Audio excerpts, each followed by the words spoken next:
চট্টগ্রামের পটিয়ায় ৩১০ বস্তা ভারতীয় চোরাই চিনি জব্দ করেছে পুলিশ। এ সময় ৩ জনকে আটক করা হয়েছে। এসব ভারতীয় চোরাই চিনি সিলেট থেকে অবৈধভাবে কর ফাঁকি দিয়ে পটিয়ায় আনা হয়েছিল।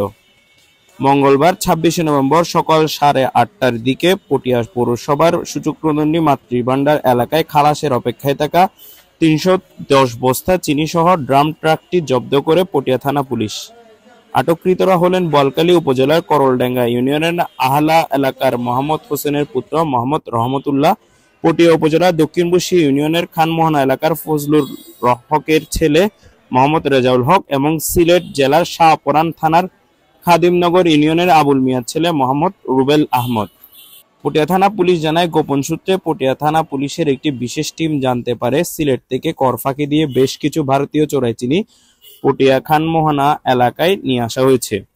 ওই এলাকার রেজাউল হক বেশি দামে বিক্রির উদ্দেশ্যে এসব চিনি নিয়ে আসেন। পরে পটিয়া থানা পুলিশের একটি টিম পটিয়া পৌরসভার ২ নম্বর ওয়ার্ডের সূচক্রদণ্ডী মাতৃভান্ডার এলাকা থেকে ৩১০ বস্তা ভারতীয় চোরাই চিনি সহ একটি ড্রাম ট্রাক জব্দ করে।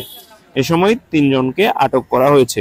উদ্ধারকৃত ৩১০ বস্তা ভারতীয় চিনির ওজন ১৫,৫০০ কেজি, যার বাজার মূল্য ১৮,৬০,০০০ টাকা।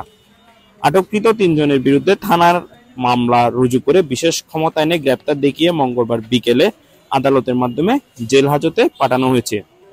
ডেস্ক নিউজ, পটিয়ার দর্পণ, পটিয়া, চট্টগ্রাম।